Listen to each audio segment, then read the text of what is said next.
अल जालान परे तुम जान, इम्तिहान जंगे जमान, अमल माले जितवाम प्रंचाले, बन जा तू चंगेज महान।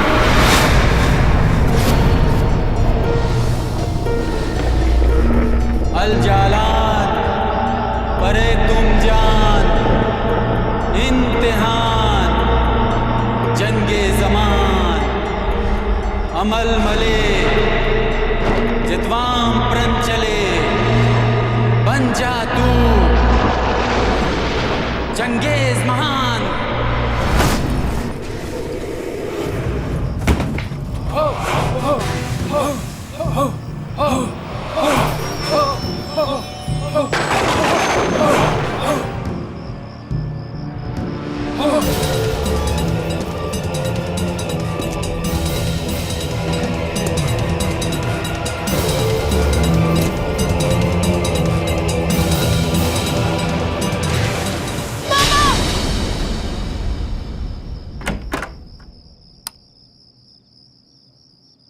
क्या हुआ बेटा, ठीक हो ना? पापा वही सपना। कोई बात नहीं है बेटा, सपना ही तो है ना। आप अपने ही घर में डर गए। पानी पियोगी? अच्छा मैं नीचे पढ़ाई कर रहा हूँ, कोई भी जरूरत हो तो मुझे आवाज लगा लेना, ठीक है? सो जाओ, गुड नाइट। एक मिनट पापा, पापा आप अच्छी तरह से जानते हैं कि ये सिर्फ एक सपना नहीं है, क्योंकि वहाँ आप भी थे। बेटा बार बार एक ही सपने की बात करने से सपने सच में तो नहीं बदल जाते। ये सच्चाई नहीं है, रियल लाइफ अलग है, ये तुम्हारी इमेजिनेशन है, भूल जाइए इसे। और हमारे खानदान की बर्बादी, क्या वो भी एक सपना है? और हम जो राजा से रंक बन गए, ये भी एक सपना है। अच्छे बुरे दिन सभी के आते हैं ईशा, आते हैं ना? और हमारे बुरे दिन इसलिए है पापा, क्योंकि आप अपनी विरासत में मिली शक्तियों का इस्तेमाल नहीं कर रहे हैं, जिससे हमारे दुख दर्द सब दूर हो सकते हैं। तुमने दादी माँ की कहानियों को इतना दिमाग में क्यों बिठा लिया है कि साइकोलॉजिकल तुम पर असर पड़ने लगा? बेटा वो इमेजिनेशन है, कहानियां हैं, उनमें कोई सच्चाई नहीं है। अच्छा? और इन सब बातों पर विश्वास मत कीजिए, प्लीज सो जाइए आप। तो फिर आप मेरी कसम खाइए और कहिए कि आपके पास कोई शक्ति नहीं है। कसम वसम में मैं बिल्कुल बिलीव नहीं करता हूँ, और मुझसे इस तरह की बात तुम किया मत करो। और मैंने तुम्हें पहले कहा है ना कि हम इस घर में इस तरह की कोई बात नहीं करेंगे। हाँ? लेकिन पापा आप एक बार बस बात... चुप, एकदम चुप, बिल्कुल चुप। गुड नाइट, सो जाओ।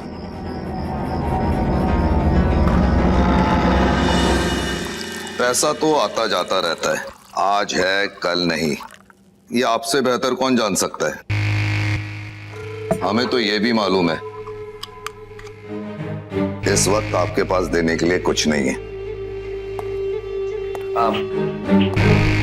मैंने कुछ लोगों से बात की है और शायद थोड़े दिनों में अरेंजमेंट हो जाएगा, तो मैं आपका पैसा आपको जल्दी वापस कर दूंगा। आई एम सॉरी इस बार लेट हो गया मलिक साहब। ना ना ना ना ना ना ना राजा साहब, बात पैसे की नहीं, डर की है।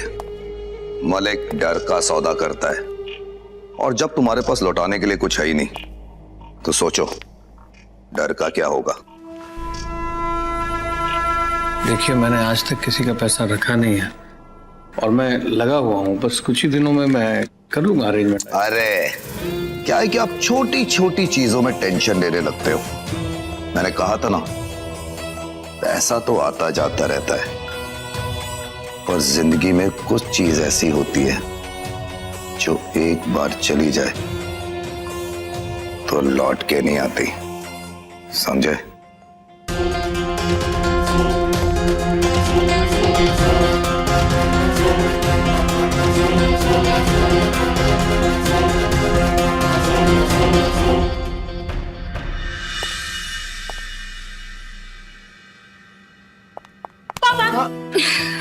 क्या कर रही हो तुम, बच्ची हो गया? हाँ बड़ी हो गई हूँ, पर बेटी तो आपकी हूँ ना। हाँ बेटी तो हो। अच्छा पापा, मुझे आपसे बहुत इम्पोर्टेंट बात करनी है। हाँ बताओ बताओ, क्या इम्पोर्टेंट बात करनी? नहीं, पहले आप बैठिए। अच्छा मतलब इम्पोर्टेंट बात बैठ के ही होगी, ऐसा है? हाँ, बहुत ही इम्पोर्टेंट बात है। अच्छा बोलो बोलो। पहले आप मुझे प्रॉमिस कीजिए कि आप मेरी बात मानोगे। अच्छा जी, ब्लैकमेलिंग? मैंने तुम्हारी कोई बात आज तक टाली? मानने जैसी होगी तो जरूर मानूंगा, बोलो। पापा आपको याद होगा ना, कि मैंने पेरिस यूनिवर्सिटी में अप्लाई किया था आर्ट कोर्स के लिए। मुझे उसमें एडमिशन मिल गया है। Wow, I am proud of you. हाँ, पर एक प्रॉब्लम है। वो एक्चुअली मुझे स्कॉलरशिप नहीं मिली और उनकी फीस 25 लाख है और वो भी 3 दिनों में सबमिट करना होगा। 25 लाख? बेटा मैं तुमसे झूठ नहीं बोलूंगा और मेरी सिचुएशन ऐसी है नहीं कि तुम यहाँ पेरिस भूल जाओ, तुम पेरिस भूल जाओ। पापा, मैं पेरिस कैसे भूल सकती हूँ? आप जानते हो कि मैंने कितने सालों से मेहनत की है। नहीं पापा, लेकिन बेटा कुछ किया आप नहीं। जानते हैं एक तरीका है जिससे हमारे सारे प्रॉब्लम सॉल्व हो सकते हैं। वो सीक्रेट जिसे आपने इतने सालों से छुपा कर रखा। तुमको पहले भी मना किया है ना उस बारे में बात करने के लिए। कुछ भी बोले जा रहे हो तुम। पापा उस बारे में कोई बात नहीं होगी। नहीं पापा, आज आपको सब कुछ बताना होगा। आपको बताना होगा कि आपने इतने सालों से उसे क्यों छुपा कर रखा। पापा, आज मैं खुद अपने पैरों पर खड़ी होना चाहती हूँ और मैं नहीं हो पा रही हूँ। तुम्हारी उम्र नहीं है अभी ये सब समझने की। तुम अभी सिर्फ इतना समझो कि वो शैतानी शक्तियां हैं और मैंने ये डिसाइड किया है कि मैं उनका इस्तेमाल नहीं करूंगा अपनी जिंदगी में। वो हम सबके लिए बेहतर है। तुम बात समझने की कोशिश। ठीक है पापा, आज आपकी बेटी जिसे आप सबसे ज्यादा प्यार करते हैं वो एक एक पैसे के लिए तरसती रहेगी। चलेगा ना आपको? नहीं बेटा, मैंने ऐसा नहीं कहा कि मुझे चलेगा। कोई मैं बात ये नहीं कह रहा हूँ। सुनिए पापा, कोई बात नहीं सुनिए। Thank you for everything. देखो थैंक यू। मेरी बात सुनो।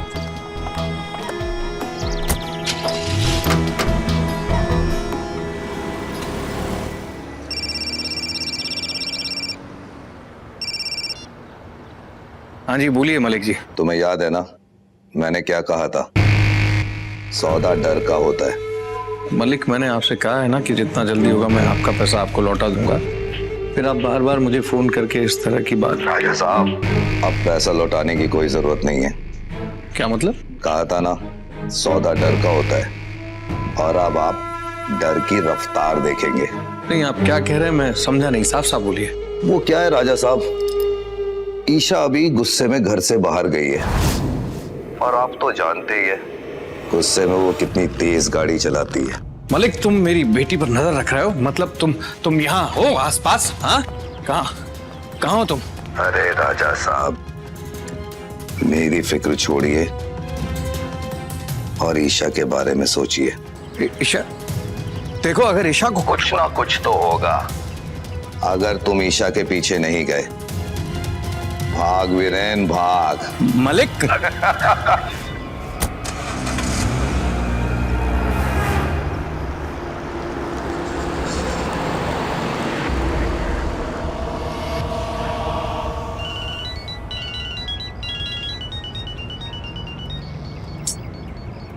हेलो। हेलो ईशा। मैंने आपसे कहा ना मुझे आपसे बात नहीं करनी है। मत करना बेटा, और तुम्हें जो पनिशमेंट देना है वो भी दे देना, लेकिन इस वक्त जो मैं पूछूं उसका सीधा सीधा जवाब देना प्लीज। ये बताओ कि तुम अभी कहाँ हो? मैं अभी हिल रोड पर हूँ। हाँ, तो इसी वक्त गाड़ी रोको, अभी के अभी गाड़ी रोको प्लीज। पर मैं क्यों रोकूं? मैंने कहा गाड़ी रोको प्लीज। ठीक है।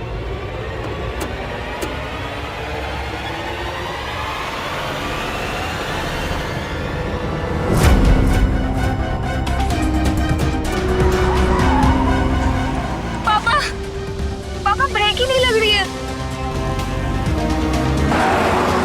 पापा कार स्लो नहीं हो रही है। पापा प्लीज जल्दी आइए। ठीक है बेटा, डोंट वरी, मैं बस वहां पहुंच जाऊं। मुझे तुम्हारी कार दिख रही है बेटा, मैं वहां पहुंच जाऊंगा, बस 2 मिनट में मैं तुम्हारे पीछे हूँ। हाँ,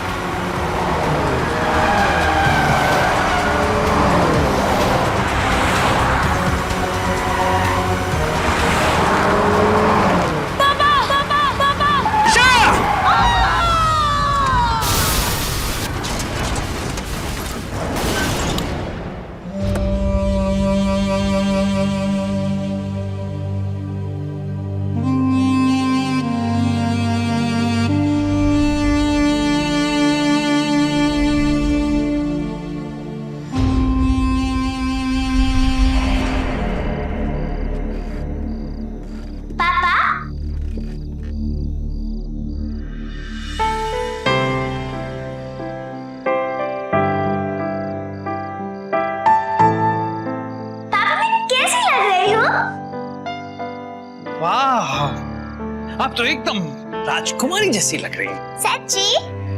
बुच्ची, अरे बाबा, आप राजकुमारी हो तो राजकुमारी लगोगी ना। अगर मैं राजकुमारी हूँ तो मेरा राज्य कौन सा है? अभी आप छोटे से हो ना, तो यही छोटा सा राज्य आपका राज्य है, इसी पर राज करो। फिर जब आप बड़े हो जाओगे तो एक बड़ा सा राज्य होगा आपके पास, उस पर राज करना आप। Promise? Promise, give me high five.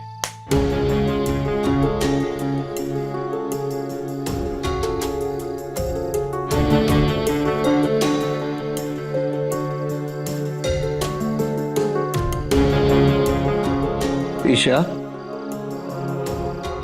आपके पापा ने अपना प्रॉमिस नहीं निभाया तो आप उन्हें छोड़कर इतनी दूर चले गए।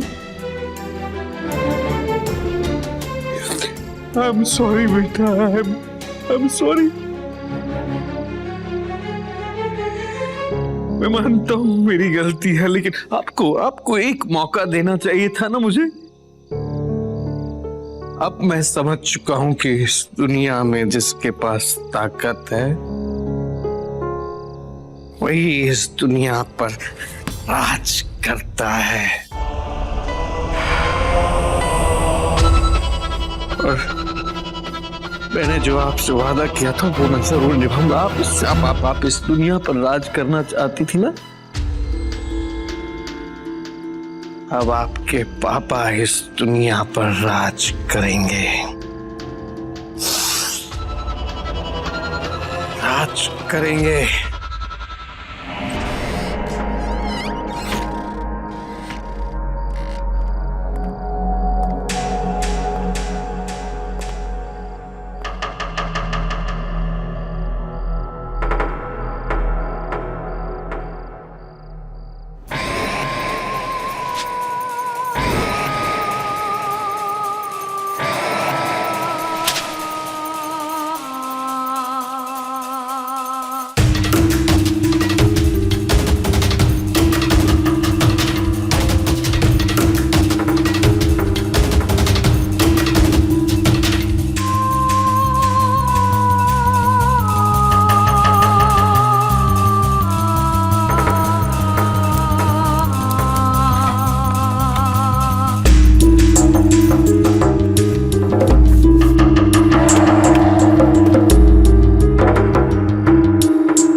इतनी छोटी सी उम्र और इतना बड़ा हादसा, क्या करे।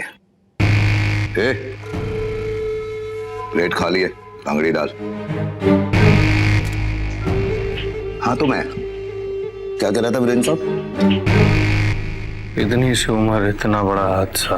हाँ, मगर सुन के बड़ा अफसोस हुआ। खैर, जो ऊपर वाले को मंजूर। ऊपर वाले को नहीं, तुझे। आप जो भी मानिए राजा साहब, हिसाब तो हमारा बराबर हो ही चुका है। क्यों? हिसाब अभी बराबर नहीं हुआ है, एक सौदा बाकी है, डर का सौदा। डर का सौदा? तो राजा साहब, आप क्या हमें डराने आए हैं? फिर तो सेना भी लाए होंगे साथ में। नहीं, सेना तो नहीं लाया हूं, लेकिन अपने एक दोस्त चंगेज को लाया हूं। मिलना चाहोगे? बुला बुला, जल्दी बुला।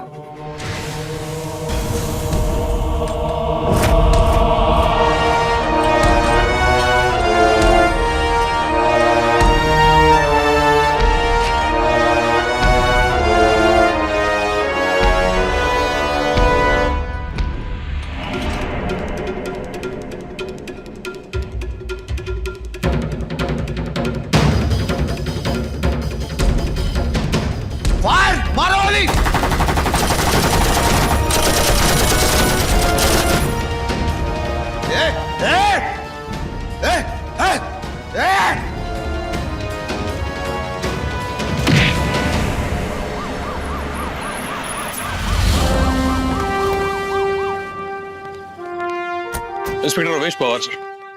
सर क्या सिचुएशन? सर आप खुद देख लीजिए एक बार प्लीज।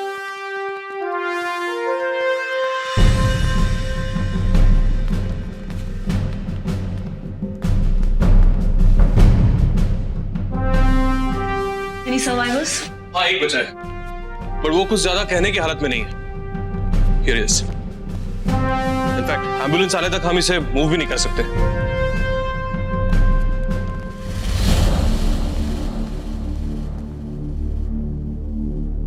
हेलो सर, आप कुछ भी बोल पाएंगे क्या?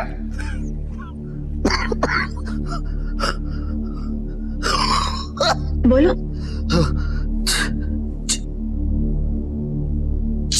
चंगेज बहुत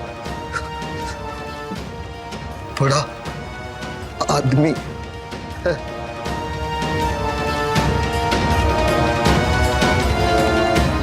ये उम्मीद थी वो भी चली गई। डिटेल भी क्या दिए, बड़ा आदमी था और चंगेज।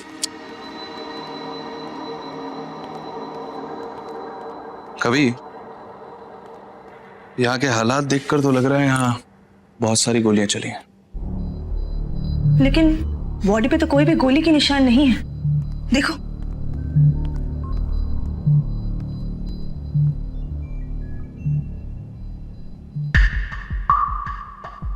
जहां तक मुझे लगता है मारने वाले ने हथियार का नहीं, अपने हाथों का इस्तेमाल किया इन्हें मारने के लिए। नहीं, लेकिन ये पूरी थ्योरी उल्टी हो रही है ना। अभी बिना किसी हथियार के उसने इसकी अक्की गैंग को सपाटा कर दिया। और कोई थ्योरी है अपने पास? कभी फिलहाल जो दिख रहा है वही है। कवि, लारा, एक सेकेंड। Look at this. क्या है ये? ये तो ऑर्गेनिक टिश्यू नजर आ रहा है। एग्जैक्टली। बड़े चंगेज कहाँ आएगा? सैंपल है जरा। You're right, Lara. ये ऑर्गेनिक टिश्यू किसी के स्किन का टुकड़ा है जो जल चुका है, लेकिन इसमें खास बात है। और खास बात है क्या? खास बात ये है कि ये स्किन का टुकड़ा जिसका भी है वो एटलीस्ट उसकी एज 500 साल है। 500 साल पुराना? आयशो? ACP to be completely sure, मैंने इसे कार्बन डेट किया है और इसमें मॉलीबेडनम का कंसंट्रेशन बहुत हाई है। पबली, तुम कभी तो ऐसा शब्द अपने मुंह से निकालो ना जो सबको आसानी से समझ में आ जाए। जो समझना है वो तो तुम समझते ही नहीं हो। एक minute miss Balwinder, can we stick to the point, this one? Yes yes. हाँ। ACP मॉलीबेडनम का ये मेटल आइसोटोप सिर्फ मंगोलिया में मिलता है। मंगोलिया 500 साल पहले, और आई विटनेस के हिसाब से नाम है चंगेज। तो जहाँ तक मुझे अपनी हिस्ट्री याद है ना सर, ये चंगेज है ना बहुत बड़ा हरा, मतलब बहुत खराब आदमी था सर। लोगों को मारना काटना ये सब गलत काम करता था। और वो तो वही टाइम पे फिनिश हुआ। ये छोकरी मोहब्बत में पड़ गई है सर, और अजीब अजीब कहानियां बनाती रहती अपनी। कवि भाई, कवि पाजी, तुसी ग्रेट हो। मंगोलिया का हिस्ट्री निकाल दिया आपने, लेकिन उससे एक कहानी जुड़ी हुई है। कहानी के हिसाब से चंगेज की फौज को कोई हरा नहीं सकता था, क्योंकि उन पर कोई हथियार असर नहीं करता था।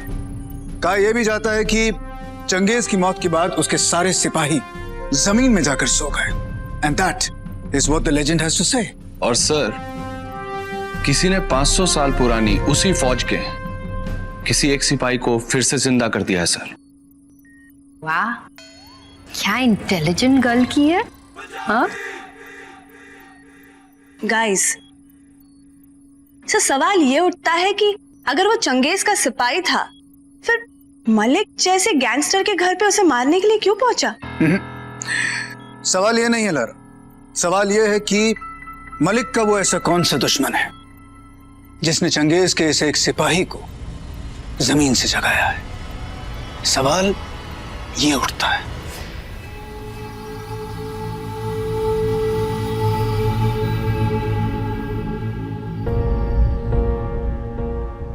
चंगेज मान के वफादार सिपाही, हम जानते हैं हम कि एक वक्त था जब तुमने हमारे लिए दुनिया फतह की थी। अब एक बार और तुम्हें हमारे लिए वही करना है। उठ जाओ और दिखा दो दुनिया को अपनी ताकत का एक नमूना, ताकि उनके दिलो दिमाग और मन में इस बात का शक न रहे इस दुनिया का सम्राट कौन होगा।